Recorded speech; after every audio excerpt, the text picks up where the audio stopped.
Hello there. Thanks for joining us. This is space-nutz, where we talk astronomy and space science every week. And my name's Andrew Dunkley. I'm your host. And coming up on this episode, we're going to look at a new telescope, which has just been launched or officially opened by his good self, Professor Fred Watson. We'll tell you all about that. There's another hole in the James Webb Space Telescope. Well, let's call it a dent. It's not a hole, but it's a dent.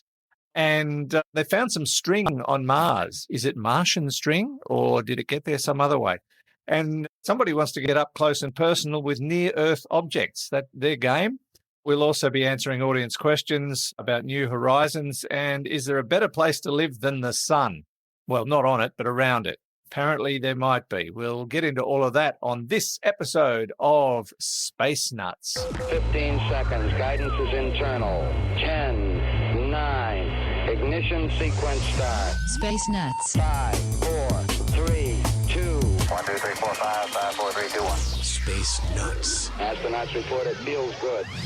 And joining me, as he tends to do every week, because he's got nothing better to do, really, is Professor Fred Watson, astronomer at large. Hello, Fred.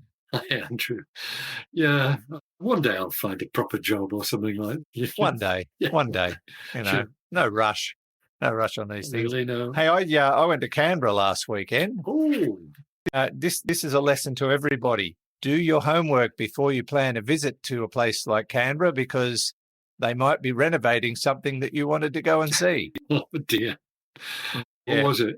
The Australian War Memorial. Oh, really? Okay. One of my favourite places in the world. I adore the place. Haven't been there for so very long, and we thought, gosh, we're retired now. Let's do a road trip and drive 5 hours to go and see the Australian War Memorial, only to find out that it's renovated, so it's a bit more of a low-key opportunity situation. Not all the exhibits are actually open, and they've got it sort of set up for very limited exposure. And so you get to spend 2 hours there. 2 hours. That's all we got.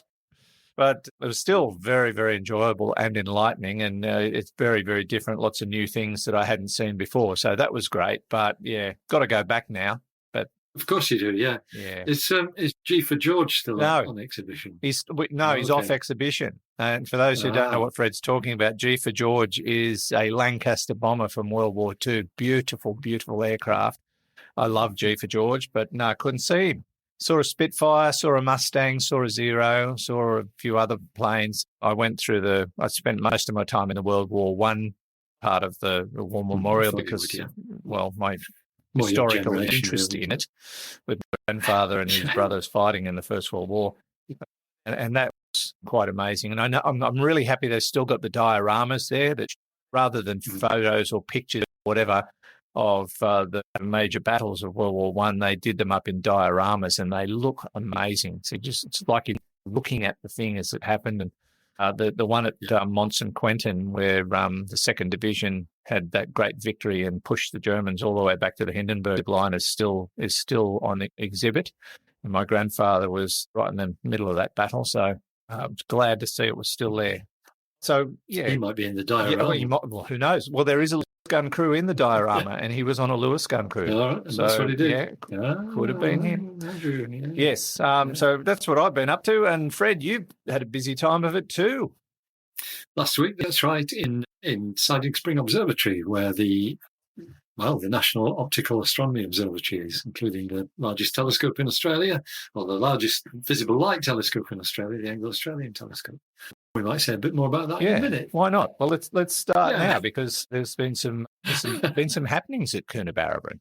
Yeah, that's right. So the reason why I was there last week was to do the honours in opening a new telescope there, which is a very unusual one, and one that I think is quite exciting for various reasons, most notably, and I guess, excuse me, this is the thing that singles it out from most other professional astronomical telescopes of any size. This one was made from shelf components. So things you can, you can't exactly go into your local astronomy shop and buy them, photographic shop and buy them, but you can, if you talk to the company that makes them, and I might as well mention their name, it's Canon, these are lenses that are off the shelf. They're lenses that are normally used for wildlife and sports photography. So they're fast lenses, f2.8. That will mean something, I'm sure, to many of our listeners.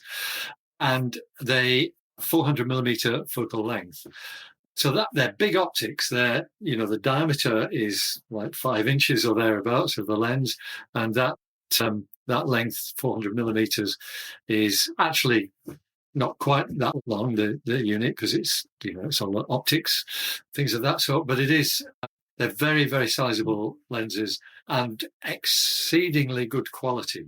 But so let me finish the story. There are 10 of these lenses in the telescope, whose name I should tell you, which is Huntsman. And you will know Huntsman as an Australian spider. It seems to be fashionable among builders of instruments for astronomy in Australia these days to give them names from Australian wildlife.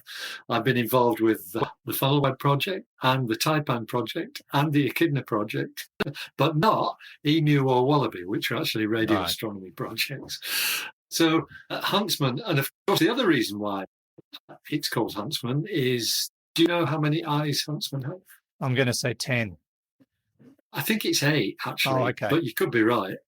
They've got more than one, that's the thing, or more than 2. And that's, of course, the link, because it looks a bit like a spider with all these eyes. So that's how the thing is set up, and it's on a very high-end telescope mounting to make sure it tracks the sky supremely. But what makes these lenses particularly suitable for this work is the coatings on them. So you probably know that lenses have, we used to call anti-reflection coatings, which basically means that you don't get light reflecting off the lens surface as well as going through. If you have a glass surface that's got no coating on it, if I remember rightly, about 5-6% of it is reflected back the way it came. Yeah. And the other 94 and 95 goes through into the lens. And if you've got a lens with 20 optical surfaces and you don't put coatings on them, by the time you get to it, you've just got this dribble of light coming out by the time you get to the end, the image plane. So optical coatings have been applied actually since the Second World War. And in fact, since the 1980s, probably, what are called multi-layer coatings have been applied, which actually reduce further the amount of reflection coming back. But these lenses have got a nanostructure coating on them. So these tiny little dimples, I suppose you'd call them, or not indentations, they come outwards, I think, rather than inwards. Little protuberances, which are smaller than the wavelength of light. And these nanomaterials can actually make a huge difference to how much light is reflected back. So your coating process becomes not so much putting a thin layer of some of the material on, which is what normal coatings do, but these nanostructures on, which essentially gets rid of the reflections altogether. Why is that important? Not just because you're losing light, it's because reflections inside lenses, basically that means light's bouncing around in there and it finds its way into the image where you don't want it, stuff that should, it's just bounced out around between the lenses. And that is what makes the images provided by these lenses incredibly clean, very, very free from any sort of reflected, what we call ghost images, actually, within the lenses.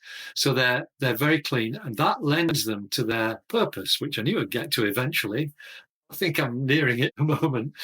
There's a number of things that you can do with them, but one of them, and one of the main reasons, and this is what drove the principal investigator, Dr. Lee Spittler, who's really the genius behind this, and who sadly missed the opening because he went down with COVID.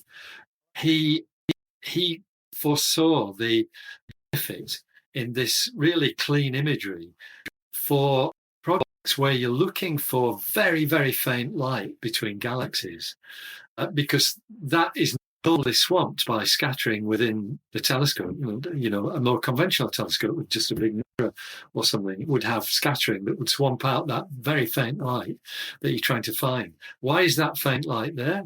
Because it tells you about collisions. If you've got two galaxies that collide, or another smaller galaxy passes through a larger one, you get debris thrown off in the shape of stars. But these things are so far away that those stars just merge into a very, very faint background layer of light.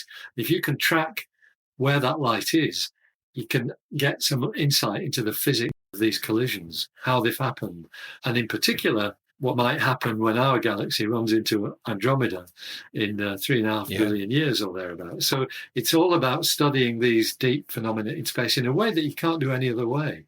So got to take your hat off to Lee and his team. And I should mention Sarah Kennedy and her colleagues, who is a PhD student, and her colleagues are PhD students at Macquarie University, which is the institution responsible for this, with whom I have an honorary position. I have to just throw it in.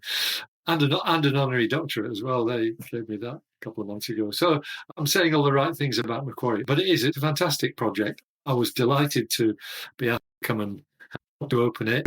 Really very happy about the way the thing's going. I think they're going to see really great data. There will be a lot of really new information about colliding galaxies that comes from it. And the best thing is, Andrew, because it's a modular construction, you can add to it. So, if they manage to save up a few more dollars to buy some more of these lenses, then you can essentially improve the size of the telescope. Yeah. You make it bigger, make it 20 lenses perhaps. It's a very impressive looking device, I must say. Yeah. And it does look like the array of set of eyes from a spider, the way it's set up. It really does have that look about it. This cluster of eyes peering at you and thinking, oh, I'd like to eat that. Well, that might be what it's thinking when it looks at the galaxy. Yeah, maybe. I might just throw in one more credit that I haven't mentioned, and that is that the idea was inspired by a telescope which uses the same lenses and a similar configuration, but it's in the northern hemisphere. In fact, it's called Dragonfly. I think it's in New Mexico, if I remember rightly, and that's where it operates. And so now we've got this both northern and hemisphere coverage with these quite unique telescopes. Certainly Huntsman is the first one in the southern hemisphere. Fantastic. Well done to everybody. Yeah, I think so. Good on them all. And apparently after Fred finished his speech, everybody had gone home to bed. Now, let's move on to our favourite. How did you know that?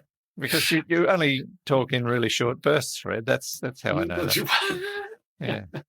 Now, let's move on to our favourite subject this time. That's the James Webb Space Telescope, which has got another dent in it. It has, yes. There's another micrometeorite. Sorry, let's get it right. A micrometeoroid. Right. Because meteoroids are what fly through space, meteorites are what hit the ground. And yes, a dent, which happened sometime between the 22nd and the 24th of May, but has really only been analysed within the last few weeks. And I love the way they describe this damage. Significant uncorrectable change. Yeah. When I first heard that, I thought, gosh, the telescope's doomed. It's all over. It's all over. Yeah. Whoa, that didn't last long, did it? But actually, when you read further, excuse me, it is something that's uncorrectable in the sense that no matter how much adjustment you do to the mirrors themselves, and that's what you can do. You can actually do quite a lot of adjustment. It's still got a dent in it. So the good side is that so far, from what I've read, they've got the images themselves show no degradation whatsoever. So there's a dent. It's in the C3 mirror. See, I read my stuff. And should explain that actually. There are 3 types of mirror, which are called A, B, and C, and they have each group has the same curvature. And if you can imagine this array of hexagons, you're going to have some that will be the same distance from the center, which is what it's really defined by. So the A, B, and C types all have different curvature. This is a C3, number 3 in the C series, and it's got this dent. And they've done adjustments. You don't have to look far on the web to find before and after images, which are the wavefront images that give you an idea of the quality of the error in the mirror. And you can see there's a white spot in the see-through mirror. Yeah, makes you wonder if that's twice now it's been dinged, I think. It's 19 times. 19 times? 19 times. So yeah, does twice sort of, that have been big enough to be reported, yeah. Yeah, gosh. In the right spot. That's what I was trying to get at. If it's going to get hit so many times in such a short period, what are we going to be talking about in a year? Yeah, that's right. they're all dinged. I think, I mean, all we hear about this is that modelling that was done beforehand, before the telescope was put there, indicated that this problem would be within tolerance. It would be, nominal, if I can put it that way, to have a few impacts. But I think the two of them, I mean, there was that one that knocked the mirror slightly out of adjustment, which they managed to correct okay. And this one, which has been corrected up to a certain level, but there's still evidence that it's there. That does make you wonder, because it's only been in space for 6 months or so. Yeah. 7 months. Copped a bit of a shellacking at this point. I guess, given where it is, the second Lagrange point, so it's a gravitational null point where you can have stable spacecraft in orbit around this point, and there's a number there. Gaia's there, Gaia, the spacecraft at the star positions. Planck is there, I think. In fact, it maybe even WMAP, the Wilkinson microwave anisotropy probe. I forget all these, but there are several spacecraft in that vicinity. So they must know about the dust impact levels. But you would think intuitively that a place where it's gravitationally stable would collect dust, interstellar dust. And we know some of the other Lagrange points that involve the moon do have dust clouds on them. They've got a name. The 60-degree ones before and after the moon have got, one of them has got a detectable dust cloud there. So they do collect dust, those stable points. Well, let's just hope that it doesn't continue. Yes. Or they don't get bigger. Yeah, that's right. All right. I was going to move on to our next story straight away, but we might take a breath and deal with that after the break. You're listening to Space Nuts with Andrew Dunkley and Professor Fred Watson. Okay, we checked all 4 systems and keying was a go. Space Nuts. Now, Fred, there's been a story that sort of caught the imagination of a lot of people in the news over the last few days, and that is the discovery of a ball of string on Mars. Many saying it's probably Martian spaghetti. Others saying, where could it possibly have come from? And, of course, all the tongue-in-cheek stuff's been a lot of fun, but there are theories. And like everything we've found on Mars shouldn't be there, it's probably been put there by us. Yes, exactly. And possibly, it could be part of the parachutes, sort of harness that was used to slow down either Perseverance or some other spacecraft. Yeah. Or there's apparently, I don't know whether you remember the way Perseverance and Curiosity land on Mars is with a crane, a sky crane, That's right. rather than the earlier versions, which kind of just bounced them off the surface, protected by a lot of beach balls and that kind of thing. So the sky crane actually supports the spacecraft from above, lowers it onto the surface before the sky crane jettisons the cabling and heads off. And so that's the speculation, that it's either a component, that was used in that procedure, or a piece of cord from the parachute, or that landing system that lowers the rover to the ground, as the spokesperson for NASA Jet Propulsion Laboratory said. Note that we don't have confirmation that it's one or the other. Now, my question is, did it blow into the path of Perseverance and it just happened to be in the right place at the right time to get the photo, or did it fall off Perseverance before it blew away? Because apparently it didn't stay there very long. That's right. So it was spotted by one of the cameras on Perseverance, and it's a front one. So I think it was lying on the ground. Perseverance was chugging along, spotted it, stopped, said, "What the something is that?" and checked it out. But then when Perseverance came back to that spot, apparently 4 days later, it had gone. And the suggestion is it was blown away by the wind. And when you see the image of it, it looks like a tangled bit of string that would not hang around for very long if the wind was blowing. It's got tumbleweed written all over it. It does, doesn't it? That's exactly right. But it ain't tumbleweed. No. So, the overwhelming odds are that it's something that we took to Mars. Probably NASA took it to Mars, in fact. Well, Well, it's not the first piece of There's- junk that we've come across, is it? No, that's right. There's been covers and plastic covers and things of that sort. In fact, I think the aero shell of some of these re-entering spacecraft that have, or not re-entering, but entering spacecraft has been found as well. Bits of trash. There was a McDonald's fries packet too. I didn't see that. I did see the top hat. There was a top hat that somebody had obviously left. Good grief. That was quite some time ago. There's a newspaper in Britain, the Daily Express, that frequently reports on artifacts like this that would have been left there. And the top hat was great because they had a picture of this rocket on Mars and then a picture of a top hat next to it to show you what it really looked like. And a comment by, I can't remember his name, but he made a comment, he's a UFO specialist, that this was almost certainly left behind by a human who had been abducted. Almost certainly. Gosh. Almost certainly. It gives me a headache. Popular press. Anyway, that's yeah. The popular press. You've got to sell your newspapers somehow, I suppose. Yeah. It is a bit sad though, because we're junking up Mars. Yeah, we are. We're trashing Mars. Nowhere near as much as we potentially could do if we went in large numbers of humans. But yeah. Oh well. Anyway, it's there. Nothing we can do about it at the moment. Maybe when they send the first or second human mission to Mars, they can take a vacuum cleaner with the pick it up. Now let's move on to the next topic. And this one I find fascinating because it focuses on something that we really haven't paid a heck of a lot of attention to. And we're talking about near-Earth objects, but we're talking about the ones that we can't see very well because they're within the orbit of our planet while they orbit the sun. And these ones are a particular type of near-Earth object, but they're also ones to worry about because they're hitting things from time to time. But the other interesting part of this story, Fred, is that the fact that they're hitting things like the Earth and the Moon and Venus would suggest they should be declining in number, and they're not, which means they're coming from somewhere. Yes, that's right. Yes, they're coming. That's right. Where are they coming from?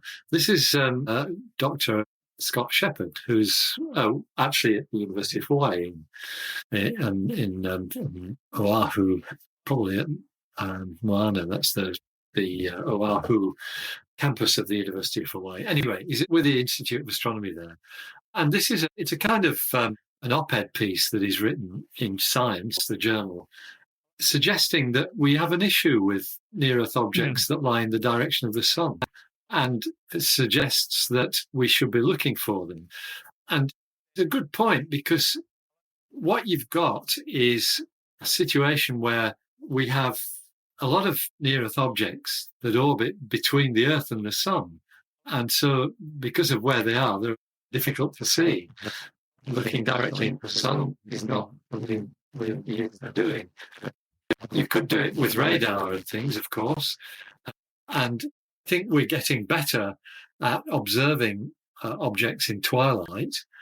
And actually, twilight is when you might see these things, either morning twilight or evening twilight, when the sun's not very far below the horizon. If you pick them up.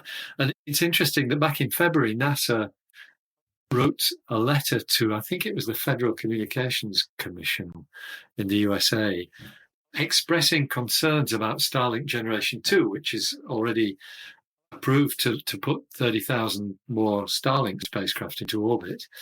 They were very concerned about the effect that these spacecraft could have on our ability to pick up near-Earth objects in twilight, what it might be called PHAs, potentially hazardous asteroids.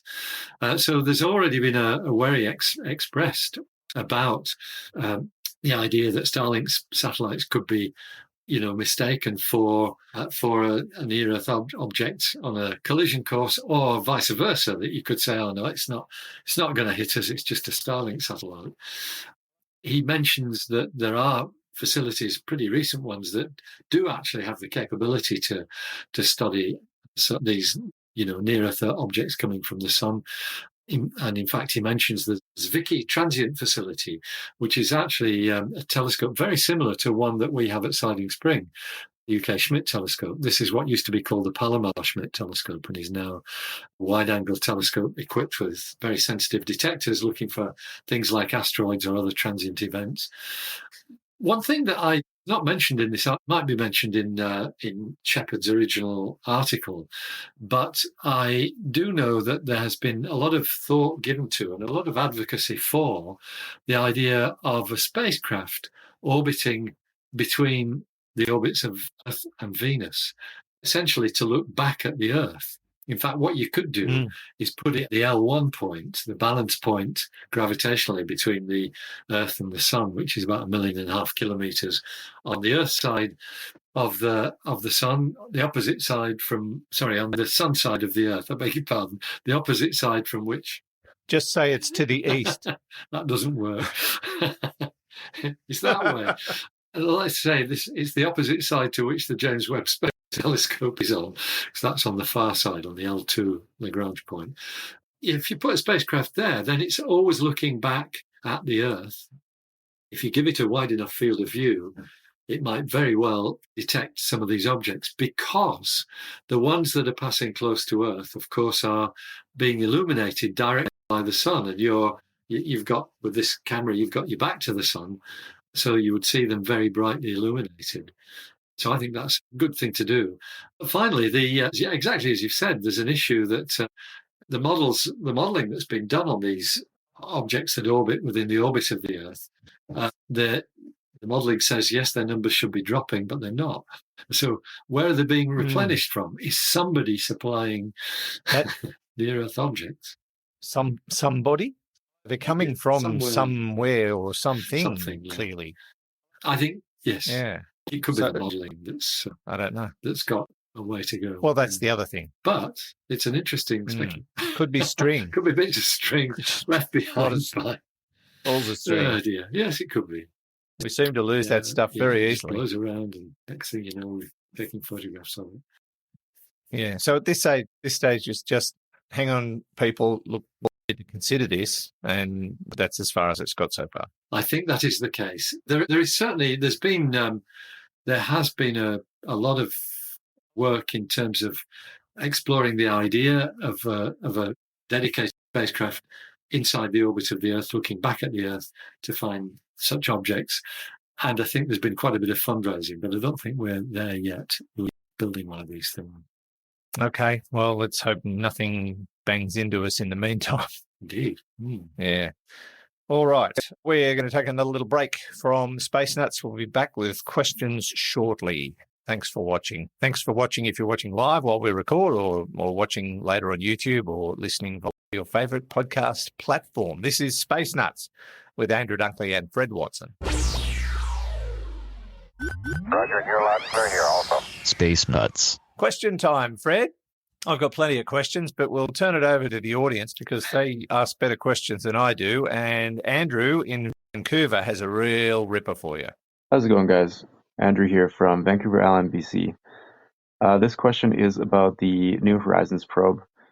I don't know about you, but I was super interested in the flyby of Pluto, especially since we had not very much information or photos of the planet up until that point. I was also really interested in the Arrokoth flyby, which was, I believe, 2 or 3 years later. So my question for you is, now that it's done those science missions and it's getting farther and farther away, what is the chance that mission planners will be able to locate another object, at least for a flyby? And if unlikely, what other science can the probe do out there? Hopefully it won't go to waste, considering that they're saying it has all of its science equipment up and running. Thanks for your time. Thank you, Andrew. Vancouver Island, my apologies. It's not exactly Vancouver. It's 3 hours across the water, isn't it? Something like that. I don't know. I'll find out next year. We're going to be there. Yeah, it's a lovely place, I'm told. I expect a personal guided tour, Andrew. I do.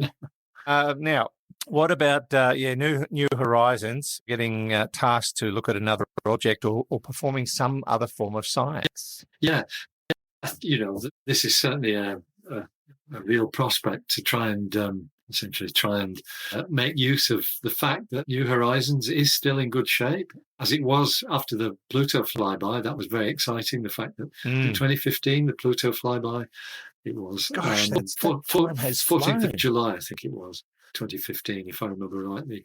And then in December 2018, Arrokoth, what we used to call Ultima Thule, looked like a snowman. I don't know whether you remember that. It was, yeah, I do. And that very fitting because it was right, I think it was around about Christmas time when the images came back. So, and both of those flybys produced wonderful science, told us so much about certainly Pluto and its family of moons, as well as Arrokoth. And the spacecraft continues to be in good shape. So since 2020, the New Horizons research team, which is led by Alan Stern, he's a good bloke. I had a nice chat with him once before the flyby, actually. It was, but it's very nice to meet him. That team has been using the Subaru telescope, which is an 8-meter class telescope, Mauna Kea, mountain top in Hawaii. It's run by the Japanese, as you might expect, Subaru, of course, being the Japanese name for the Seven Sisters or the Pleiades. And what they're doing is essentially looking for another object that could be flown past by New Horizons. The problem here, of course, is that the further New Horizons bores into space, the fainter are the objects that it might want to look at. Yeah. And that's really the crux. So that's why you need an 8-meter class telescope to try and find suitable candidates. The news that I don't have anything recent on this, but certainly as of a year and a half ago or thereabouts, there are none that have turned up that are within the capabilities of the spacecraft to change its trajectory. Because whatever you find, you've got to then work out a new trajectory so that the spacecraft will pass close to it. And to do that, you've got to burn fuel, and you've got a limit as to how much fuel is on board. It's still quite a lot, I think, but you might, it's not enough to make a burn to some of the objects that perhaps have been found. So that's one issue that is ongoing, and I'm sure they're working pretty hard. They worked hard to find Arrokoth. I can't remember what its name was before it was. I mean, it was Ultima Thule for a while, but I can't remember what designation it had before it turned into formally Arrokoth. But so far, there's no candidates for another flyby. But I bet that doesn't stop them looking. No, I was going to say, but it sounds to me, Fred, like its initial project was basically all they could really plan for, and then the next step. But beyond that, it was sort of wing and a prayer stuff, because you can't really see what's going on out there too well, I would imagine. Yes, because these things are so far away. That's correct. So yeah, I think New Horizons currently, it's incredible. It's 50 astronomical units from the sun, thereabouts. Remember, Neptune is 30 astronomical units from the sun, so it's already way, way out it's well and truly in the Kuiper belt. There is other science that can be done. I think we spoke about a very nice measurement that was made some months ago, where New Horizons was used to provide a much longer baseline for looking at the parallax of other stars. I think it's Proxima Centauri and maybe another star. So that because you're so far from the Earth, and we know the exact position of Proxima Centauri as seen from the Earth. Yeah. If you can measure the position in the sky when you're 40 or 50 astronomical units away, and remember the Earth is 1 astronomical unit from the sun, then you've got a much longer baseline to do a parallax measurement. And I think that was what was done. And that kind of thing might continue because it doesn't really demand much energy, and certainly doesn't demand fuel if you're not making any course adjustments. One other thing that's been suggested is looking back to take a photograph of the Earth from the Kuiper belt, but that's dangerous because you've got the sun in the same field of view, and these cameras on board New Horizons don't have shutters on them. You'd be looking directly to see the image sensor will be focused directly on the sun and probably burn a hole in it. And that'll burn the film. Yeah, well, certainly burn the silicon on the detector. That's right. Yeah, Oh well, we'll just watch with interest and see what they come up with moving forward. Yeah, I'm sure they will. Is it going to be like the Voyager probes and then just head on out forever? Yes. Type of thing? Yeah, it's the 5th spacecraft leaving the solar system after the 2 Voyagers and the 2 Pioneers. Wow. It will never come back. Good grief. Yeah, it's an extraordinary mission. I mean, its velocity now is something like 14, relative to the sun, 14 kilometers per second. It was much higher than that when it was launched. It's slowing down too because of it's leaving the gravity potential of the sun, but it is on an escape trajectory. It will never come back. Yeah.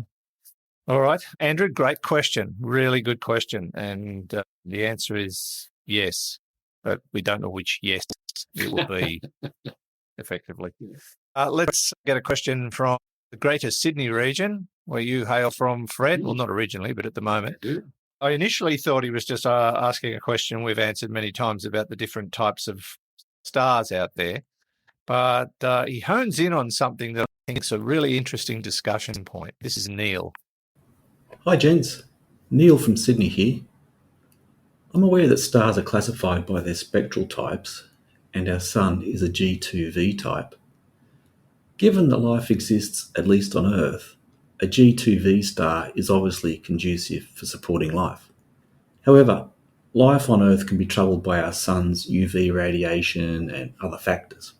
I was wondering whether our Sun is the most ideal star for supporting life, or whether there are better stars to focus our search for life on other solar systems. Thanks for an amazing podcast. Thank you, Neil. I have a simple answer for you. Skin cancer. Well, You're spot on. Go. That's right. The sun sucks. Yeah, ultraviolet. That's right. Yeah. So I'm going to guess that I know we've sort of talked about this before. I'm going to guess that there may be better candidates for us to orbit and live on or around compared to our own sun. Not that we've got a choice in the matter. No, not really. I might just do a disclaimer here, because what I'd refer Neil, if Neil's interested in this issue, there's a fantastic article on that good old standby Wikipedia under the heading Planetary Habitability, and goes into exactly the kind of things that we're talking about. What are the pluses and minuses of living on planets around particular types of stars? And clearly the Earth is one that can support planets. It's certainly got all the requisites in terms of things like water, abundant water, which is the working fluid for life as we know it, Jim. It's got the kind of minerals that we seem to need for life as well, and the rare earths and things like that sort. But there are other classes of star that have advantages. And just really to pull one out of the air, we know that the most common stars are these dwarf stars. And in fact, red dwarf stars are cool stars, and they're the commonest. Some of those are a bit unfortunate because they spurt out a lot of solar flares or stellar flares. But in general, those smaller dwarf stars might offer a better shot life-giving organisms because they've got a much longer life themselves. So you've got, these things last for many billions of years more than the sun will.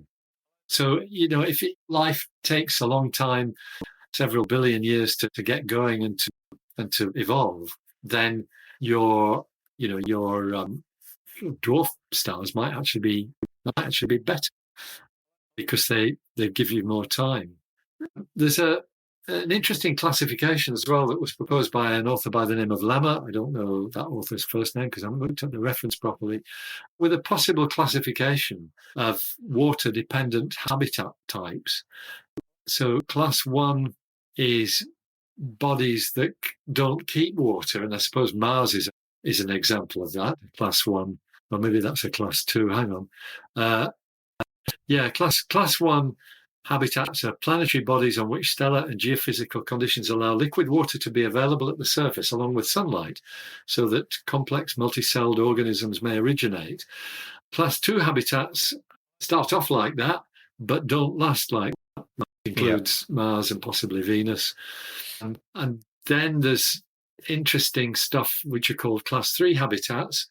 Planetary bodies where liquid water oceans exist below the surface where they can interact directly with a silicate-rich core. That, of course, means places like Enceladus and Europa. Yeah, that's right. So that'd be a class 3.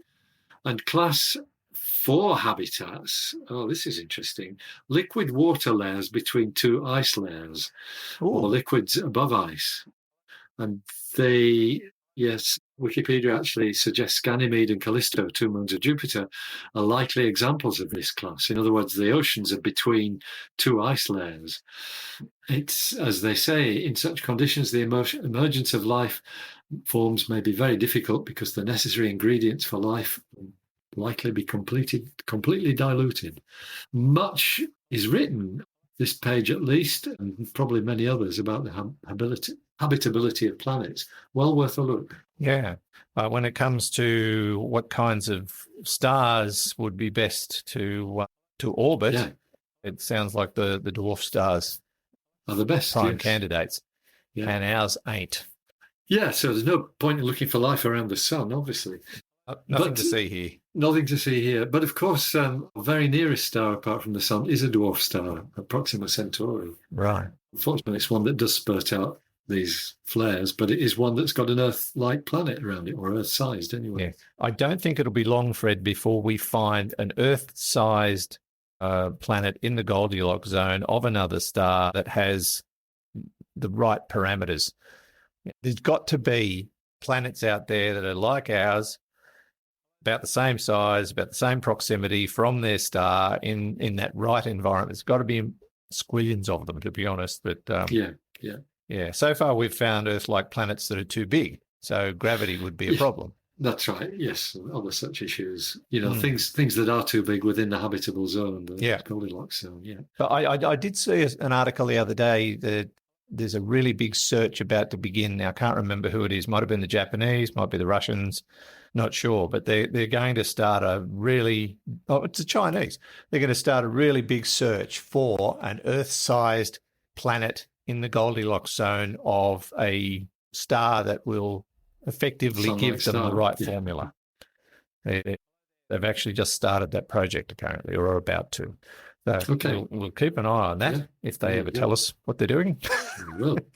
But yes, great question, Neil, and thank you for asking it. It's always interesting to sort of speculate as to whether or not we're in the best possible place, and we're not, as the case may be. No, come to the wrong place. It's always like that.